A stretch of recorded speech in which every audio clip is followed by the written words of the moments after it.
विष्णू गुरुर्देवो महेश्वरा गुरुर साक्षात परब्रह्म तस्मै श्री गुरुवे नमहा ब्रह्मानन्दं परमसुखदं केवलं ज्ञानमूर्ति द्वन्द्वातीतं गगनसदृशं तत्त्वमस्यादिलक्ष्यम् एकं नित्यं विमलमचलं सर्वार्थिसाक्षिभूतम् भावारहितं त्रिगुणरहितं श्री सद्गुरुस्तन्नमामि सच्चिदानंद सद्गुरुनाथ महाराज की जय सद्गुरु मागीर महाराज की जय सद्गुरु बालासाहेब महाराज की जय ब्रह्मपुत्र रंगनाथ महाराज की जय शांती ब्रह्म एकनाथ महाराज की जय.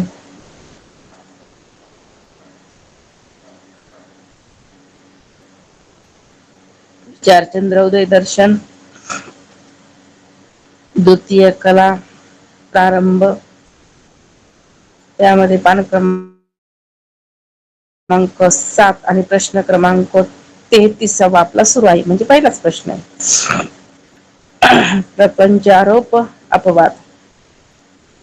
शुद्ध ब्रह्माच्या ठिकाणी प्रपंचाचा आरोप कसा झाला आहे. शुद्ध ब्रह्मतत्व आहे आणि त्या तत्वाच्या ठिकाणी प्रपंचाचा आरोप केलेला आहे. अनादि शुद्ध ब्रह्माच्या ठिकाणी अनादि कल्पित प्रकृती आहे. प्रकृती ही अनादि आहे आणि कल्पित आहे.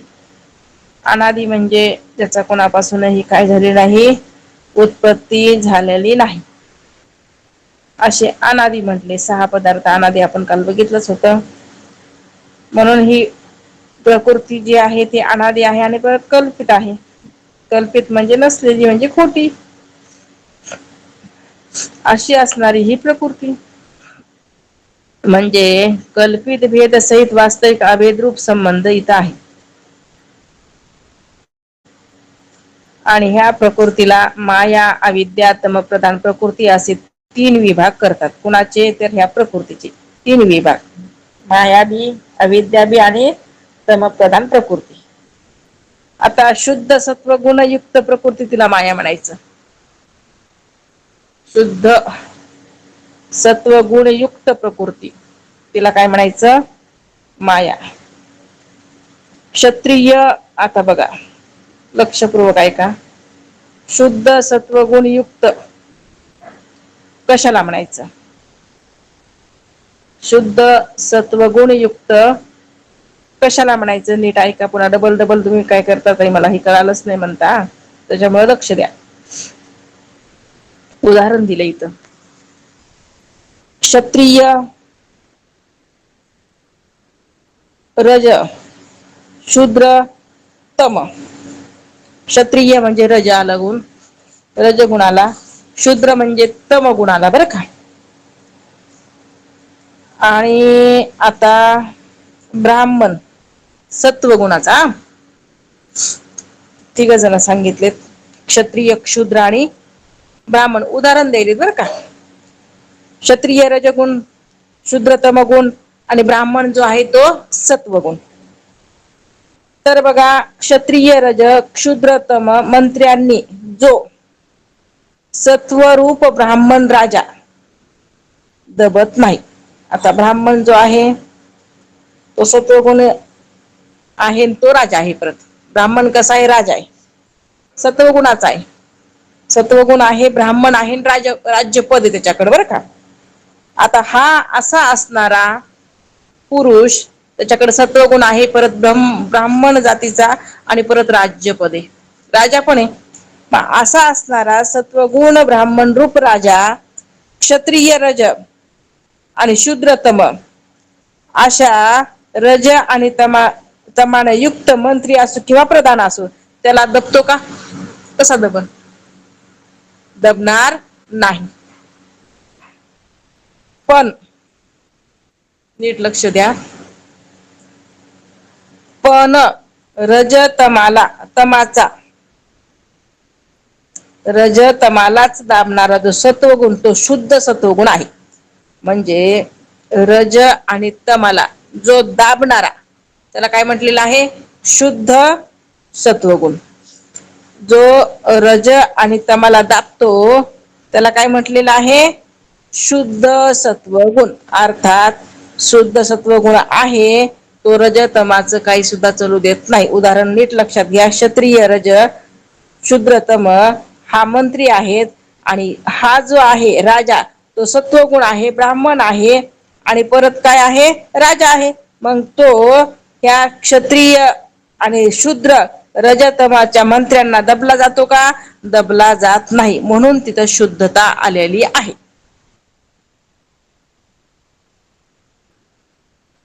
पण आता इथं दिलेला आहे रज आणि तमालाच दाबणारा जो सत्वगुण तो शुद्ध सत्वगुण आहे. म्हणजे असा सत्वगुण की त्या सत्वगुणानं रज आणि तमाला दाबलं त्याला काय म्हटलेलं आहे? शुद्ध सत्वगुण. आता सत्वगुण आहे पण रज आणि तमाला दाबत नसेल तर त्याला शुद्ध म्हणता येत नाही बरं का. जे सत्वगुण रज आणि तमाला दाबतो त्याला शुद्ध सत्वगुण म्हणायचं. नुसतं सत्वात आहोत, सत्वात आहोत, हे चाललंय ते चाललंय, पण काय म्हणले? एखादं काम आलं की सगळं सत्व गेलं ह्याच. लागते कामाला. दाबलं का मग? रजाला दाबलं का सत्वानं नाही दाबलं. किंवा म्हणले सत्वगुणात करायचं, सत्वगुणात करायचं, नामस्मरण चाललंय सत्वगुणात आणि काय? झोपीच्या आहारी. हे तमानं दाबलं मग. दाबलं सत्वानं नाही दाबलं. सत्वगुण असून सुद्धा दाबल्या गेला का? उलट भारी पडला तमगुणच इथं. चिंतन चाललं होतं आमचं. कालच्या एकादशीला आम्ही चिंतन केलं. रात्रभर आम्ही सूर्यास्तापासून सूर्योदयापर्यंत नामस्मरण करायचं ठरलं होतं आमचं. एकादशीचा पर्व काळ आणि सगळ्या जणी आम्ही आलो होतो, जमा झालो होतो. आणि तेव्हा काही जणी आता तमगुण कसा असतो? भारी पडतो. आहे की नाही? काही काही झाले नाही म्हणे कोणी कोणी म्हण नाही हो जाऊ द्या 12पर्यंतच करू. बघा ना कसे एक्सक्यूज कसा काय म्हणतात त्याला? ऐका नाही ते कसं असतंय बघा. काहीतरी आडफाटे काढायची मधून. हा आपण 12 वाजेपर्यंतच करायचं का? आता चाललं होतं आमचं काय? सूर्योदयापर्यंत. हाय की नाही? मधूनच नाही हो जाऊ द्या लय कटाळा लईच पहिले न हे 12 वाजेपर्यंतच बस झालं. झोपूया. कुणी म्हणते नाही नाही आता आम्ही ठरविलंय ना आपण तर सकाळपर्यंतच बसायचं. मग तितक्यात मग एक जण म्हणते जाऊ द्या ज्याला होते त्याला करा. आणि ज्याला होत नाही त्याला झोपा मग बिनधास्त. मग असं करत करत दोघी जणी बाई झाल्या ना. दोघी जणी झोपच आवरणा. म्हणजे काय झालं सांगायचं एवढंच आहे तमानं सत्वाला दाबलं. तमगुणानं काय झालं? सत्वगुणाला दाबलं आणि आहारी गेलं ना झोपीच्या आणि झोपलं. आणि म्हणायला गेलं की आम्हाला तुमचं सगळं ऐकू येऊ लागलं पण आम्ही अंग टाकलं. बघा ना म्हणजे मधले ते असतात ना कसं माणूस झोपतय बिनधास्त पण नाही झोपलो नाही नुसतं अंग टाकलं म्हणे. आता 3-4 घंटे झोपल्यावरती झोप नाही तर काय बरं. पण उगच म्हणायचं काय? नाही आम्ही जागीच होतो. हे असं काय झालं एवढं सांगायचं होतं मला की तमगुणानं सत्वगुणाला दाबलं. मग असं पण काय होतंय भारी पडला काय तमगुण. पण इथं म्हणतात जेव्हा सत्वगुण जो असतो मग बाकीच्यांचा सत्वगुण प्रबल माऊली होतात. काय सांगायचं ते डिटेल सांगत जा. हे पा तुम्ही उदाहरणासाठी सांगितलात पण लक्षात आलं बाप रे एवढं सुद्धा करू शकतात. ते सूर्यास्तापासून ते सूर्योदयापर्यंत जागू शकतात त्याने. म्हणजे आम्हाला त्याच्यात नाही असं म्हणून. तर मग तेच सांगायले ना. आता उदाहरण पण तेच आलंय. आणि बसायला लागले म्हणून आलं सांगण्यामध्ये हे.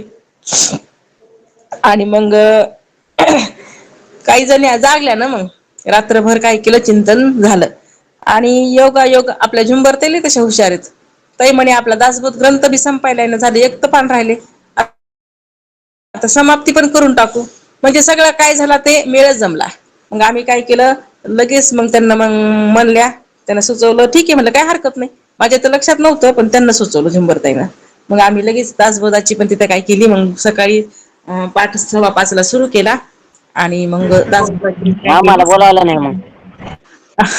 काय सगळं मी म्हणाले सगळं अचानकच झालं हे, असं ठरवून तर काहीच नाही केलं आम्ही, सगळं अचानक. फक्त एवढंच ठरलं होतं आमचं की एकादशीला जागरण करायचं होतं, कारण नियम आता 3 एकादशी आम्ही असे ठरवलेले आहेत. आता दुसरी एकादस आम्ही कुंदाताईच्या इथं करणार आहोत, बघा जर येत असलं तर या जय जागरणात. गुरुदेव ताई. ते व्हिडिओ ठरलं टाकला गेलं होता का? त्याचाच होता का? आ व्हिडिओ बघितला मी तुमचा, ते त्याचाच होता का म्हणले जागरणाचा? तेचाच होता जागरणाचाच. हो हो, वाटलं मला तसं. जय गुरुदेव. हा जय गुरुदेव. तर आता इथं सांगत आहे क्षत्रिय रज आणि शूद्रतम हे मंत्री आहेत. जो सत्वगुण ब्राह्मण जो राजा जो आहे तो ह्यांना दबत नसतो, उलट ह्यांना दाबत असतो. मग त्यालाच म्हटलेलं आहे शुद्ध सत्व गुण. आणि ही जे आहे शुद्ध सत्व गुणयुक्त प्रकृती तिलाच माया असं म्हटलेलं आहे. मग माया जी आहे ती शुद्ध सत्वगुणयुक्त आहे. आणि ही माया कुणाची उपाधी आहे बरं? ही जी आहे शुद्ध सत्वगुणयुक्त माया, ही उपाधी कुणाची आहे प्रणिताताई?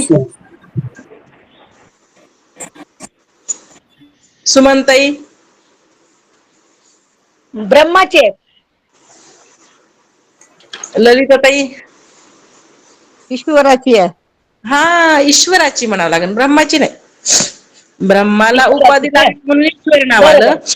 हा हा, ठीक आहे. पण आपल्याला सांगताना ईश्वरालाच म्हणायला लागते, ब्रह्माला म्हणता येत नाही. मग ही शुद्ध गुणयुक्त प्रकृती ही माया आहे.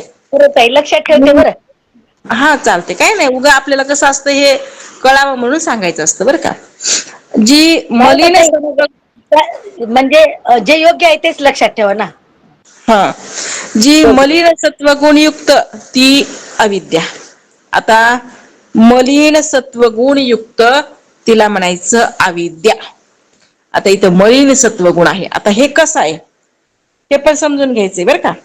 आता मागचं उदाहरण तुम्ही बघितलं, आता हे पण उदाहरण लक्षात ठेवा. रज तमाला दाबू शकत नाही. जो रजला तमाला दाबू शकत नाही, परंतु शूद्ररूप 2 राजकुमाराकडून, आता बघा तिथं काय होता, ब्राह्मण होता, सत्व स्वरूप होता आणि राजा होता. त्यांना काय केलं, शूद्र आणि क्षत्रिय, रज आणि तम अशा शूद्र आणि क्षत्रिय राजाला दाबलं. पण आता इथं काय चाललंय बघा, मलिन सत्वगुण आपल्याला, आता शुद्ध सत्वगुण समजून घेतला बरं का, तसा मलिन सत्वगुण समजून घ्यायचाय. तसं म्हणले आता इथं रजतमाला दाबू शकत नाही, परंतु जो आता रजतमाला दाबू शकत नाही, शुद्ध सत्वगुणवाला दाबू शकतो का? नाही. पण शूद्ररूप 2 राजकुमाराकडून, आता राजकुमार आहेत पण कोणते? शूद्र जातीचे आहेत. हे ब्राह्मण रूप एका मंत्र्याला दाबतात का दाबत नाहीत? राजकुमार आहेत. आणि हा जरी जातीचा असला पण मंत्री आहे ना, पदाला महत्व आलं ना. महत्व कशाला आलं? तुमच्या पदाला. मग तुमच्या जातीला नाही महत्व, तुमच्या इथं पदाला महत्व आहे. भले तुम्ही ब्राह्मण आहात पण तुम्ही मंत्री आहात. आणि हे जरी शूद्र असले तरी राजकुमार आहेत. म्हणून हे राजकुमार जे आहेत ते शूद्र रूपी ब्राह्मण जो आहे तो मंत्री आहे ना. आपलं हे ब्राह्मण जो आहे तो मंत्री आहे आणि शूद्र आहेत ते राजकुमार आहेत. मग हे राजकुमार ह्या ब्राह्मणाला म्हणजे मंत्र्याला दाबू शकतात सहज, आहे की नाही? तसंच आहे. मग रजतमाने जो स्वतः दबतो असा जो सत्वगुण, त्याला मलिन सत्वगुण म्हणतात. कारण का? दबायलंय ना, हे आहे सत्वगुण आहे पण शुद्ध नाहीये, मलिन आहे. आणि मलिन सत्वगुण असल्यामुळे तो दबला गेला. नाही तर शुद्ध सत्वगुण दबला जात नाही. झोपीवर मातच केली शुद्ध सत्वगुणानं, पण मलिन सत्वगुण आहे ते मात करू शकलं का? नाही करू शकलं, ते दबलं. कारण का? तर सत्वगुण जरी होता तरी पण वर्चस्व कुणाचं भरलंय? तर रज आणि तमाचं. आणि इकडून विचार, तो राजकुमार आहेत ना. रज तम जरी तमगुण रजगुण असला तरी तो राजा आहे. शूद्र जरी असला तरी तो राजा आहे. शूद्र जरी असला तरी तो राजा आहे. आणि इथं शुद्ध सत्वगुण असणारा मंत्री आहे. सत्वगुण आहे पण कसा आहे, मंत्री आहे, मलिन आहे सत्वगुण, म्हणून त्याला मंत्री म्हटलंय. कसा का बरं बघा, कारण इथं काय आहे, सत्वगुण आहे पण मलिन आहे, आणि तो सत्वगुण काय झालेला आहे, दबला गेलेला आहे. आता अजून एक सांगते सुधारण्यासाठी, जो सत्वगुण दबत नाही त्याला शुद्ध सत्वगुण म्हणा, सरळ आणि सोपी भाषा. आणि जो सत्वगुण दबत त्याला मलिन सत्वगुण म्हणा. सोपं झालं. जे दाबल्या जातंय ते मलिन, आणि जे दाबल्या जात नाही ते शुद्ध. मग आता मलिन सत्वगुण युक्त ती अविद्या आहे. दबल्या गेली, आवरण आलंय, कुणाकडून दबल्या गेली, ही मलिन सत्वगुण अविद्यानं काय केलं, दाबलं जीवाला, त्याचं स्वरूप उघडं करूच दिलं नाही, आवरण आणलं, आणि हे बी त्याच्यामध्येच भटकलं, म्हणून तो जीव पण आला. आणि जीवालाच कोणची अविद्या आहे, ही मलिन सत्वगुणाची. मलिन सत्वगुण युक्त जी अविद्या आहे ती उपाधी कोणाची आहे, ह्या जीवाची आहे. दबलं म्हणून त्याला मलिन सत्वगुण आला, म्हणून त्याला अविद्या नाव देण्यात आलं. पण ईश्वराला शुद्ध का म्हटलंय, तर दबला गेलेला नाही, म्हणून शुद्ध सत्वगुण युक्त माया ही ईश्वराची उपाधी, आणि मलिन सत्वगुण युक्त अविद्या ही जीवाची उपाधी. आणि जो तमगुणाने युक्त तो तमप्रधान प्रकृती होय. आणि जो म्हणले तमगुणानं युक्त असते त्याला तमगुण प्रधान प्रकृती म्हणायचे. तमगुणानं आहारी पडलेला आहे, आणि त्याला म्हटले तमगुण प्रधान प्रकृती. म्हणून मायेच्या ठिकाणी ज्या ब्रह्माचे प्रतिबिंब व ते अधिष्ठान आहे, आणि मायेसहित जगत करता तो सर्वज्ञ ईश्वर आहे. मायेसहित म्हणजे माया शब्दाने माया व तम प्रधान प्रकृती या दोन्हीही ईश्वराच्या उपाधी समजाव्यात.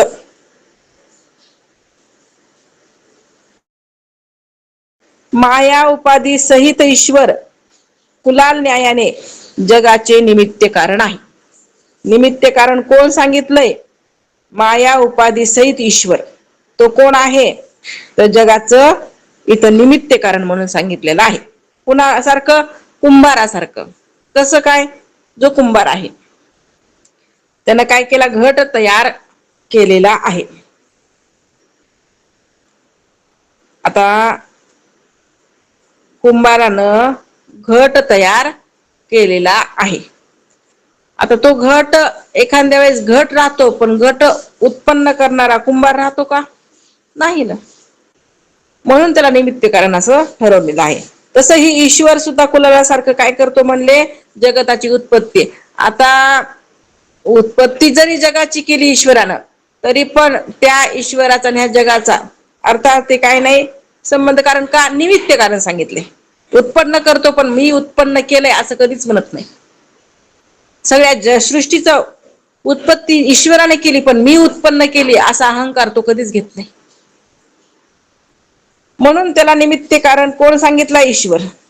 आणि तमप्रधान प्रकृती सहित ईश्वर मृत्तिकेच्या न्यायाने जगाचे उपादान कारण आहे. आता बघा, माया उपाधी सहित ईश्वर तो कुंभाराच्या कुलाल न्यायाने जगाचे निमित्त कारण, पण तमक प्रधान प्रकृती सहित ईश्वर मृत्तिकेचे न्यायाने जगताचे उपादान कारण आहे. तम प्रधान प्रकृती असा म्हणले जो सहित ईश्वर, तम गुण प्रधान सहित, तम प्रधान प्रकृती सहित ईश्वर मृत्तिकेच्या न्यायाने मातीसारखा जगाचे उपादान कारण आहे. आता माती जी आहे ती घटाचं काय आहे, उपादान कारण. माती ही घटाचं उपादान कारण आहे. तस ईश्वर सुद्धा तम प्रधान प्रकृती सहित ईश्वर जो आहे तो जगाचं उपादान कारण आहे. आणि निमित्त कारण माया उपाधी सहित ईश्वर, तो झाला निमित्त कारण. आणि तम प्रधान प्रकृती सहित ईश्वर तो झाला उपादान कारण. म्हणून इथं सांगत आहेत की मायेच्या ठिकाणी ज्या ब्रह्माचे प्रतिबिंब व हे अधिष्ठान आहे आणि मायेसहित जगत करता तो सर्वज्ञ ईश्वर आहे. अविद्येच्या ठिकाणी ज्या ब्रह्माचे प्रतिबिंब आहे ते अधिष्ठान कुटस्थ आणि अविद्येसहित भोगता अल्पज्ञ जीव आहे. म्हणजे जीवाची आणि ईश्वराची इथं व्याख्या स्पष्ट दिलेली आहे. मायेच्या ठिकाणी ब्रह्माचं प्रतिबिंब पडलं आणि ते अधिष्ठान आहे. मायेसहित जगत करता तो ईश्वर. माया ब्रह्मचैतन्य आणि त्या ब्रह्मचैतन्याचं मायेमध्ये पडलेलं प्रतिबिंब त्याला ईश्वर म्हणा. अविद्या कुटस्थ चैतन्य आणि त्या अविद्येमध्ये कुटस्थ चैतन्याचं पडलेलं प्रतिबिंब त्याला जीव म्हणा. आता ईश्वर आणि जीव अनादि कल्पित आहेत. ईश्वर आणि जीव कसे आहेत? अनादि आहेत पण कल्पित. आपण बघितलं ना, जीव आणि ईश्वर अनादि आहेत पण कसे आहेत? कल्पित. का बरं कल्पित म्हटले? ईश्वराची उपाधी जी माया आहे शुद्ध सत्वगुणाची ती बाजूला सरकली की ईश्वर ब्रह्मरूपच झाला.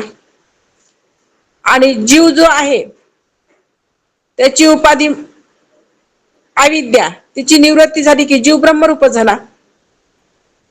मग हे जे आहेत ईश्वर आणि जीव ह्या उपाधी लागल्यामुळं त्यांना नाव आलीत. म्हणून हे कसे आहेत? आत्ताच उत्पन्न नाही, अनादि आहेत. अनादीपासून आहेत, अनादिकालापासून आहेत. पण कल्पित का म्हणलं? निवृत्त होतात. ईश्वर बी जातो आणि जीव बी जातो. कसा जातो? उपाधी निघाल्या की. कुठं गेला? ब्रह्मस्वरूपामध्ये. लय झालं, ब्रह्मच उरलं ना. ईश्वर बी राहत नाही, जीव बी राहत नाही. कारण का? उपाध्या गेल्या की झालं. उपाध्यामुळं तर जीव आणि ईश्वर नाव आलतं.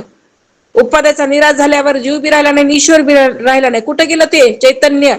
आतमधलं जे चैतन्य ते ब्रह्मामध्ये विलीन झालं. जसं घट आकाश मठ आकाश नावं आलेली आहेत पण कशामुळं आली? उपाधीमुळं. घट पडला मठ फुटला, मठ पडला घट फुटला, तर आतमधली पोकळ जी भाग आहे ते कुठं गेला का? त्याची बी निवृत्ती झाली का नाही? ते महाआकाशामध्ये विलीन झालं. तसं म्हणले ईश्वर आणि जीव आहेत. उपाधीमुळे नाव आलेत पण उपाधीचा निराश केला. तत्वम पदार्थ शोधन. शोधला आम्ही पदार्थ, पण ह्याच्यासाठी शोधायचा आहे पदार्थ. ईश्वर आणि जीव ह्यांची जी उपाधीमुळे जी नावं आलेत ती उपाधीचा काय करायचंय आपल्याला? त्याग करायचा आहे. उपाधी जर एकदा त्याग, उपाधीचा त्याग झाला की झालं म्हणले. तो काय झाला? ब्रह्मरूपच. असं म्हणून ईश्वर व जीव अनादि कल्पित आहेत. यात ईश्वराची उपाधी माया एक आहे व ती अपेक्षित व्यापक आहे. कार्यादित मर्यादित आहे. अपेक्षित म्हणजे मर्यादित. उपाधी माया एक आहे व ती कशी? अपेक्षित म्हणजे व्यापक आहे, म्हणजे मर्यादित आहे. अनेक प्रकारची व परिच्छिन्न आहे. कोण? वरच चाललंय. यात ईश्वराची उपाधी माया एक आहे व ती अपेक्षित व्यापक आहे. सबब ईश्वरही एक व व्यापक आहे. ईश्वर कसा आहे? एकच आहे पण कसा आहे तो? व्यापक आहे. आणि त्याची माया कशी आहे? अपेक्षित म्हणजे मर्यादित आहे. अशी झाली ईश्वराची उपाधी. जय गुरुदेव ताई. त्याच्यामुळेच मायोपाधी आणि जीव म्हणलं जीवाची का? उपाधी जी आहे ती अविद्या. जीवाची उपाधी काय सांगितली? अविद्या. अनेक प्रकारची व परिचिन्न आहे. जीवाची उपाधी अविद्या आहे, अनेक प्रकारची आणि परिचिन्न. म्हणून कारण अविद्या ही जीवाची काय सांगितली? उपाधी. आणि परत कशी आहे म्हणले? परिचिन्न. म्हणून जीव ही अनेक, अविद्या अनेक, जीव ही अनेक. परिचिन्न आहे जीव ईश्वराच्या अनादि कल्पित भेद. म्हणून तर म्हटलेलं आहे. हे कसे आहेत म्हणले? परिचिन्न. व्यापकत्व नाही, जीवाला व्यापकत्व नाही. म्हणून ईश्वर आणि जीव जरी अनादी असले तरी पण कसे येत, कल्पित आहेत.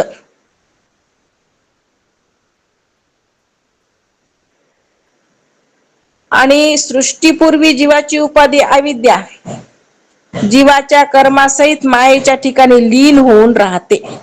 सृष्टी उत्पन्न झालीच नाही, त्याच्या अगोदर पण अविद्या असते. ती कुठे राहते? म्हणून तर तिला अनादी शब्द दिलाय ना. ती कुणापासून उत्पन्न होत नाही, अनादी आहे.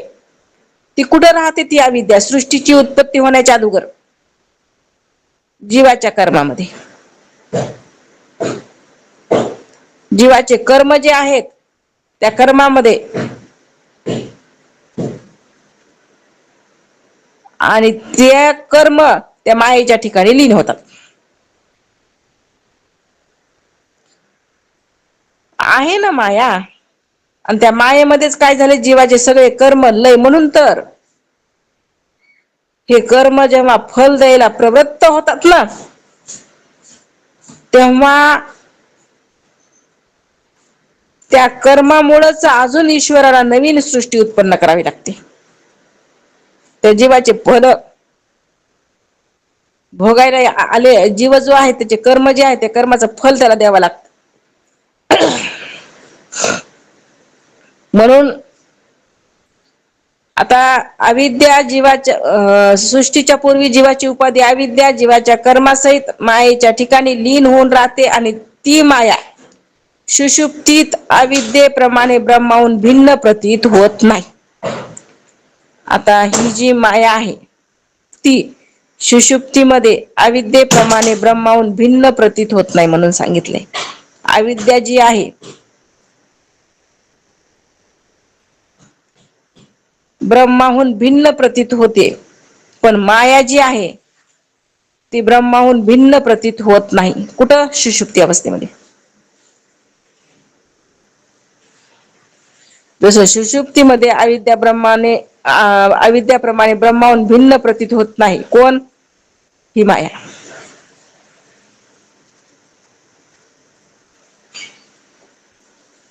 सुषुप्तीमध्ये जेव्हा आपण झोपलो, सुषुप्ती अवस्थेमध्ये गेला, तेव्हा तिथं काहीच नाही. कारण कुठं? आपण आपल्या आपल्या महिमेमध्ये होतो.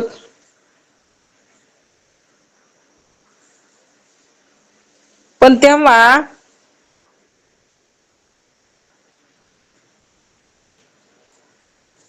मी ब्रह्मापेक्षा वेगळा आहे त्या अविद्येमुळे वाटतं.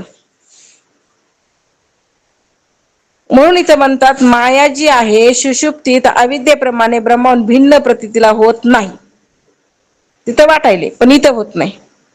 म्हणून तर आत्म्यापर्यंत जातो, मग नंतर आत्म्याचं ब्रह्मामध्ये विलीन करावं लागते ना. म्हणून सृष्टीपूर्वी सजातीय विजातीय व स्वगत भेदरहित एकच अद्वितीय सच्चिदानंद रूप ब्रह्म होते. केव्हा होतं?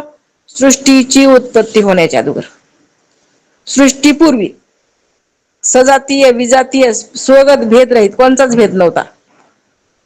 सगळे भेद विरहित असणारे एकच अद्वितीय सच्चिदानंद ब्रह्म, एकल एक, एकुलत एक ब्रह्म चैतन्य होतं.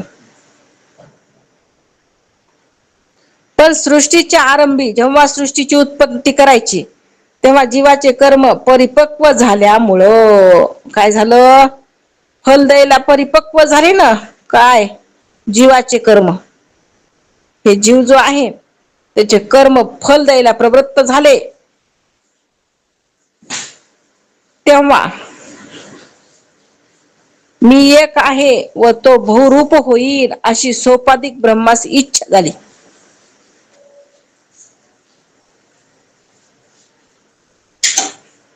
म्हणून महाराज म्हणतात सृष्टीच्या आरंभी जीवाचे कर्म परिपक्व झाल्यामुळे मी एक आहे तो बहुरूप होईल अशी सोपाधिक उपाधी सहित जे ब्रह्म ते सोपाधिक बर का. निरुपाधिक म्हणजे उपाधी नसणार, सोपाधिक म्हणजे उपाधी सहित. मग त्याला इच्छा झाली एक अहम भाऊसा. मग या इच्छेने ब्रह्माची उपाधी जी माया तिच्यामध्ये शोभ, शोभ म्हणजे काय बरं? विकार बर का. मग त्या ब्रह्माची उपाधी जी माया आहे तिच्यामध्ये शोभ म्हणजे विकार होऊन क्रमाने काय झालं बघा. आता सृष्टीची उत्पत्तीच सुरुवात ही किती सुंदर सांगायलेत. आहे कळायला अवघड, पण कसं सारखं सारखं चिंतन करून करून सोपं जाते. एकदम नाही कळत. एकदम कॅपॅसिटी एवढं ग्रहण करण्याची नसते. कारण भाषाच कशी आहे, वाक्य रचना कशी आहे बघा ना. एकदम काय आहे, उच्च कोटीचा बोध आहे. सगळ्याला झेपते अशातला प्रकार नाही. बरं झेपलं नाही म्हणजे काही सोडून द्यायचं का? ऐकल्यावरच झेपत असतं. केल्यानं होत आहे रे आधी केलेची पाहिजे. नाही बाबा आपल्याला डोक्याच्या वर चाललंय म्हणून सोडून दिल्यावर केव्हा कळन मग. त्या ठिकाणी तुम्ही पाऊलच टाकायला राजी नाहीत तर तुम्ही ते पार कधी जाणार मग. म्हणून पाऊल टाकायचा. आज न उद्या कळणार म्हणजे कळणार. असं काय करायचं, मनामध्ये निश्चय करायचा. आता आम्ही पण तुमच्यासारखा प्रवास केला नाही का? केला ना. आम्हाला काहीच कळत नव्हतं. बरं काहीच कळालं नाही म्हणून आम्ही काही सोडून दिलं का? नाही दिलं.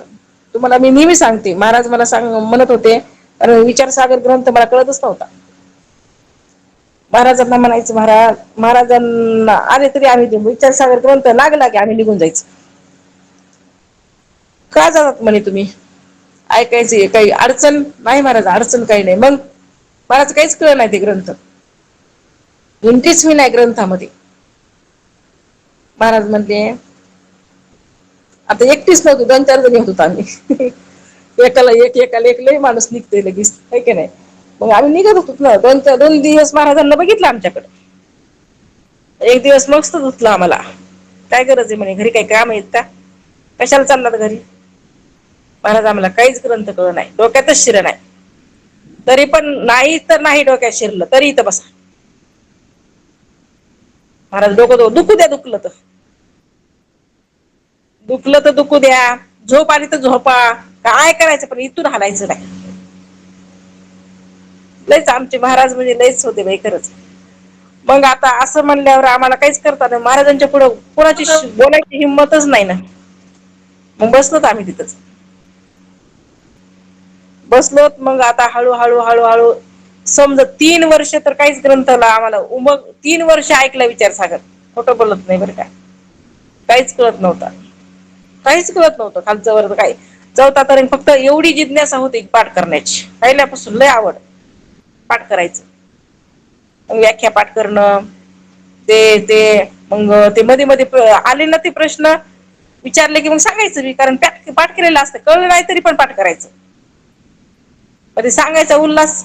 पाठ केलेला असू द्या बरं. आपले किती हात पट वर येतात पाठ केलेला असल्यामुळं. मी सांगू का तसं मग सांगायचा उल्हास असतोय ना. मग पाठ केलं की सांगायचं पटकीने. मग असं करत मग काय झालं, नंतर विचारसागर कळू लागला. एकदम नाही कळत. कोणतंच कळत नाही. आपण कधी ऐकलेलंच नसतंय ना हे. इथले संस्कारच काय होत नसत आपल्या कधी संस्कारच पडले नाहीत. कुणी दिलेच नाही हे संस्कार. आपल्याला संस्कार होते पण कसे संसाराचे. इकडं असं करायचं, तसं करायचं, हे करायचं, ते करायचं. पण इकडले संस्कार कोणी टाकले का? नाही ना. आणि आता हे नवीनच आपल्याला काय झालं, ह्याच्यामध्ये आपला प्रवेश झालाय. आणि एकदम वाटते कळावं. पण एकदम कळत नसतंय. आणि एक सांगू का, कळल्याशिवाय राहत बी नसते. फक्त काय करायचं नाही, सोडायचं नाही. एवढा निर्धार धरायचा. पक्का मनामध्ये निश्चय करायचा. जे होईल ते होईल. ताई जय सद्गुरुताई. मी तुमच्या आणि म्हणताना आठवलं मला, माझं बी पहिल्यांदाच विचारसागर ताई कळतच नाही. काहीच कळत नाही ताई. पण नाही का नंतर सांगा तुम्ही. कारण पोथी सुरू असताना नाही डिस्टर्ब करायचा. नंतर तुम्ही काय करा, बोलत जा. काही असू द्या, तुमचे प्रश्न असू द्या, तुमचं सांगायचं असेल पण नंतर. पोथीमध्ये नाही डिस्टर्ब करायचं. एक तर आपला वेळ एवढा कमी असतो. आहे का नाही. 1 घंटा त्याच्यामध्ये मी 15 मिनिटं समजा जय गुरुदेवला, प्रार्थनेला समजा आहेत का नाही. आणि त्याच्यात आपल्याला वेळच किती असतो. त्याच्यामध्ये जर चर्चा केली तर आपला ग्रंथ कधी संपावा. आणि ग्रंथ आपल्याला कधी कळून, आता संपण्याचं जाऊ द्या, पण कळून तर घ्यावं लागेल ना. आणि मध्ये जर एक बोलायला लागलं की सगळ्यांनाच बोला वाटतं. मग असंच आपले दिवस निघून जातील. कधी समजून घ्यायचं आणि कधी कळून घ्यायचा ग्रंथ. त्याच्यामुळं टायमाला महत्त्व. म्हणून इथं सांगितलेलं आहे सृष्टीपूर्वी जीवाची उपाधी अविद्या जीवाच्या कर्मासहित मायेच्या ठिकाणी लीन होऊन राहते.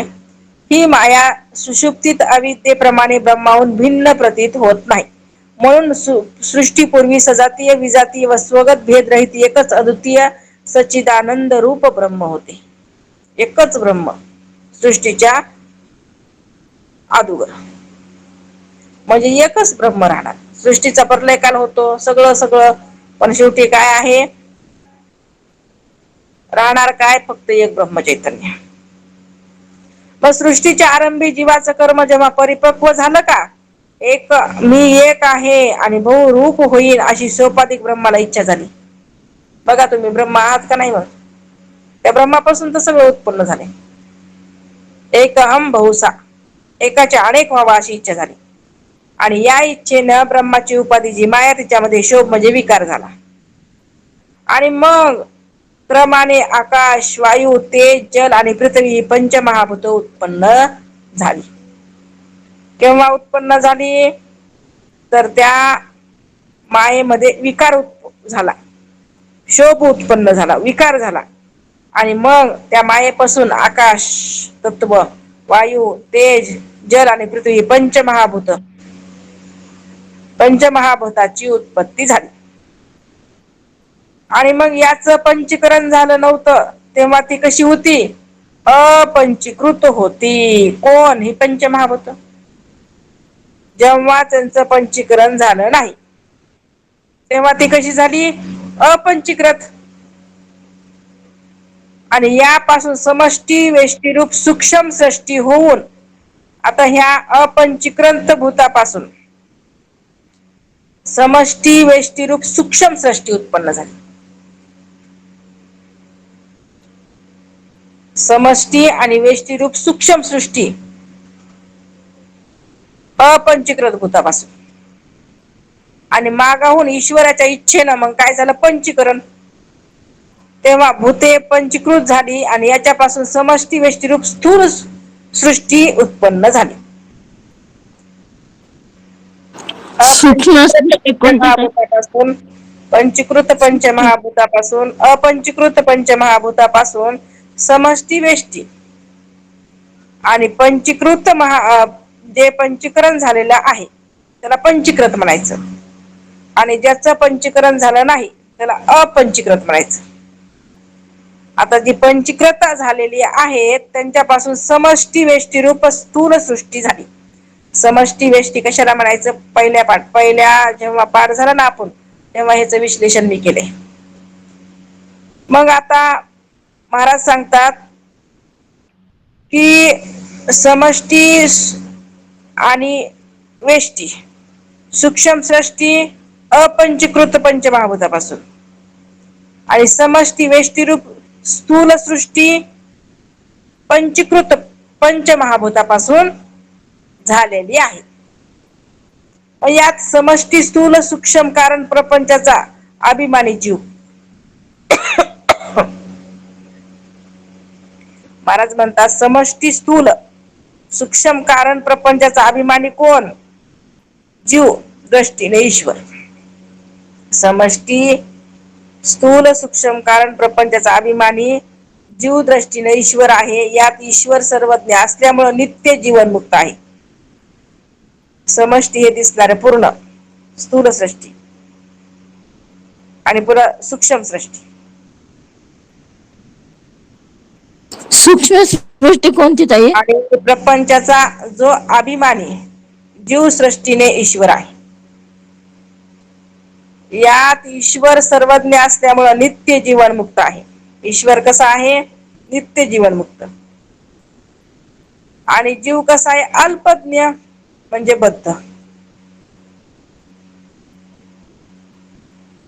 आता आपल्याला सगळं पंचकरणानं शिकवले बर का, चार चार खेपतेस तुम्ही अभ्यासच करत नाहीत. अभ्यास न केल्यावर तुम्हाला मी किती जरी सांगितलं तरी तुम्हाला काही कळणार आहे का. हे सगळं आपल्याला पंचकरणामध्ये झालंय. तुम्हाला काही ऐकायचं नाही, तुम्हाला काही अभ्यास करायचा नाही, तुम्हाला पाठांतर करायचं नाही. आणि ऐन टायमाला काही आलं की ते तुम्हाला वाटतं हे कसं काय, मग विचारता. तसं नाही जमणार. आपल्याला अभ्यास केला पाहिजे, आहे का नाही. किती बी तुम्हाला असं मी सांगितलं तरी तुमच्या लक्षात राहणार नाही. जेव्हा तुम्ही अभ्यास, कारण हे स्थूल आणि सूक्ष्म हे काय आपले कमी झालेत का? हे स्थूल देह सूक्ष्म देह माहित नाही का काय तुम्हाला? सगळ्यांना माहिती आहे स्थूल षष्टी. खूप झालेलं आहे आता पूर्ण देह पंचीकरण. देह माहित आहे. त्यालाच तर देह माहित म्हणायचं आहे, परंतु सृष्टी, हा जगत सृष्टी वेगळा शब्द वाटला. त्याला सृष्टी म्हणजे काय? जगत हे काय माहिती नाही का काय? पण किती म्हणजे बारकाई असती बघा ना, कळत नाही, कळून घ्यायची कॅपॅसिटीच नाही आपल्याकडं. जरासा विचार करतच नाहीत आपण. विचार जर नाही केला तर तुम्हाला खरंच वाटतंय का तुम्ही परमात्मा तत्वापर्यंत जाऊन पोहोचतात? अहो विचार करावा लागतोय. कसं असते, आळशी माणसं इतके असतात ना. महाराज आम्हाला एक दृष्टांत सांगायची बघा. एक मनुष्य, 2 जण होते म्हणते, जांभळीच्या झाडाखाली झोपले आणि वरी टपुरी जांभळी दिसायला काळेभूर मस्त पिकलेली. असं वाटायला लागले ती जांभळं खावं, कुणी चढावं कुणी काढावं ते जांभळं. आळशी कुठले, आहे का नाही? पण योगानं ते एक काय झालं म्हणे, जांभूळ जे आहे एकाच्या तोंडावर पडलं, गालावर पडलं. आता गालावरच तोंडात घालायला काही लय उशीर होता का? पण त्याला तेवढं बी घालायचं त्याला कंटाळा. ते शेजारच्याला म्हणतोय, ते शेजारचं तर काही लक्ष बी देत नव्हतं. मग एक नाही का उंटावर मनुष्य चालला होता म्हणले. आता उंटावर मनुष्य जाऊ लागला, त्यानं बघितलं आणि हे असा असा हात करायलाय, असा असा हात करायला लागलाय बरं का. असं व्याकुळ ते म्हणाले, आता हा असं असं करायले, ते त्याला बोलवायले. ते म्हणत असं हे मला कशाला बोलवलं, काय झालंय काय की त्याला वाटलं. त्यानं गडबडीनं उंट खाली बसवला, खाली उतरलं. काय झालं म्हणे तुम्हाला, कसं काय पडलात, काय झालं काय झालं, त्याला वाटलं ना, घाबरलं ते. काही नाही हो म्हणे, हे जांभूळ काय करा माझ्या तोंडात टाका. त्याला असा राग आला, एक तर उंट बसवणं, त्याला उठणं, त्याच्यावर चढणं किती अवघड आहे. त्याला 2-4 त्याला थुतरीत मारल्या. आता ते दुसरं जे आहे ना, ते हसू लागलं मोठमोठ्यानं, असंच पाहिजे ह्याला, असंच पाहिजे ह्याला, बरं झालं मारलं, बरं झालं मारलं. त्याला लय आनंद झाला. एवढा आनंद तुला का झाला? ह्याला म्हणले 10दा सांगायलो माझ्या तोंडावरच्या माशा मार, माझ्या तोंडावरच्या माशा मार. ते बी तसलंच, त्याचा भाऊ तेच. ते उंटवालं म्हणलं, ह्या पागल माणसाच्या संगतीत नकोच राहणं, चला आपलं आपलं. काही न बोलता लगेच निघून गेलं. काही असे असतात लोक, काय कराव, नाही का नाही? म्हणून छेदून या आळसाशी, दौडून या निदेशी. आहेत ना बाबा, कोण नाही, प्रत्येकालाच प्रपंच आहे पाठीमागं. का कोणी आहे इथं ब्रह्मचारी? सगळे जण प्रपंच, सगळे संसारीच. पण त्याच्यामधून सुद्धा टाइम काढायचाय. कारण भगवंताने तुम्हाला मनुष्य देह संसार करायला दिलाय काय? कोणत्या ग्रंथानं सांगितलं का संसार करायला मनुष्य देह दिलाय म्हणून? बरं हे कुणाला माहित नाही? प्रत्येकाला माहिती ना, की हा देह फक्त परमार्थासाठी दिलाय. अन मुलंही करत न जोडिले रे तुझं का रे ब्रह्म बीजन ओळखशी, ज्ञानेश्वर महाराज म्हणतात. अनमोल किमतीचा नरदेह तुला कशासाठी दिलाय? झोपा काढायला का? लग्न करायला? इकडं तिकडे फिरायला?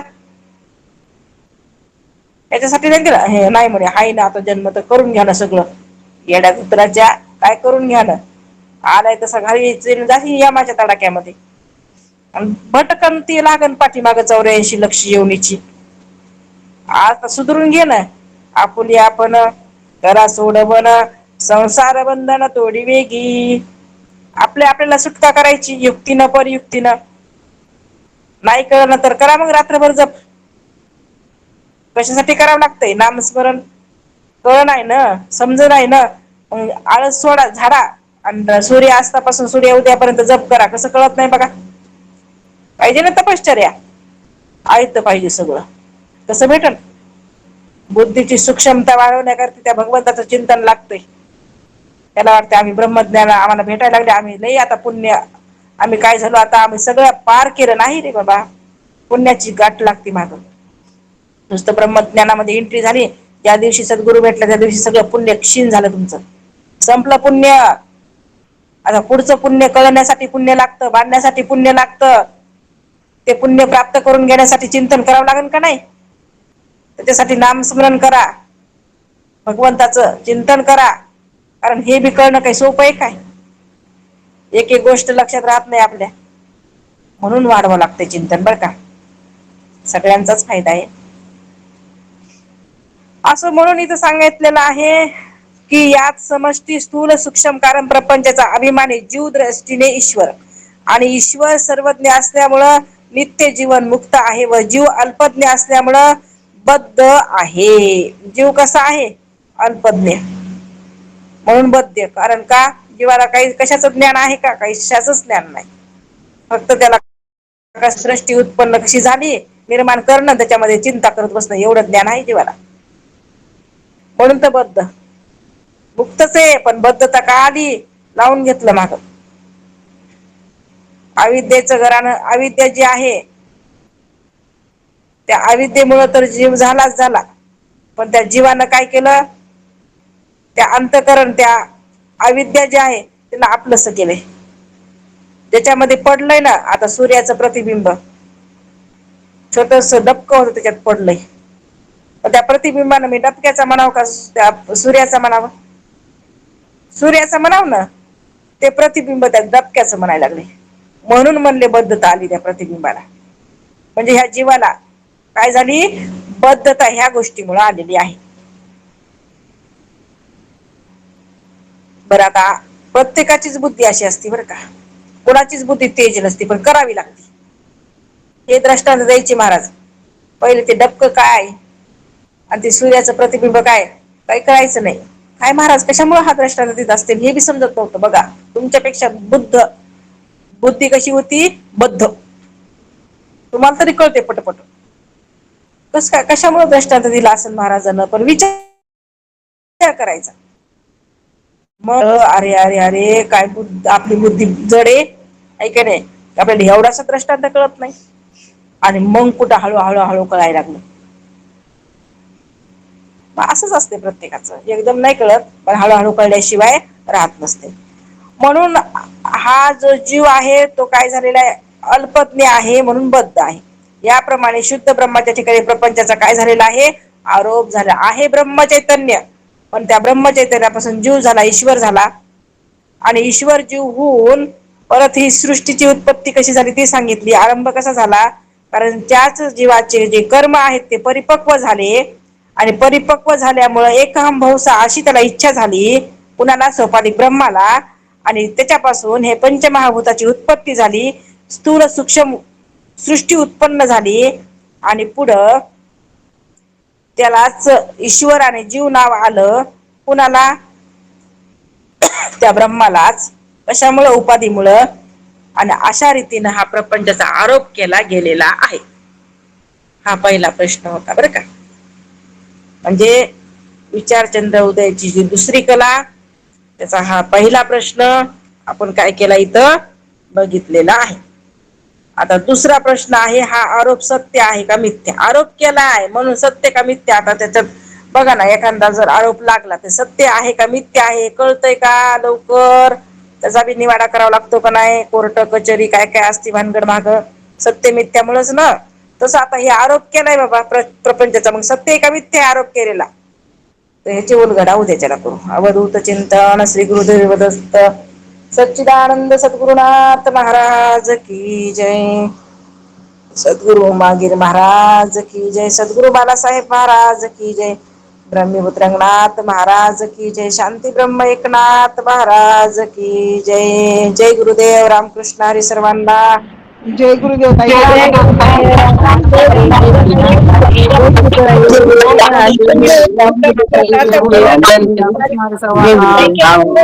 रामकृष्ण हरीची घाई करू नका. कोणाला काय विचारायचं तर बोलू द्या. रामकृष्ण हरीची घाई करू नका. मनातल्या मनात म्हणा. बोलू का ताई आता? बोलू का ताई? गेल्या रंजना ताई. गेलं? हो. अगं मंगल काय करतील? रामकृष्ण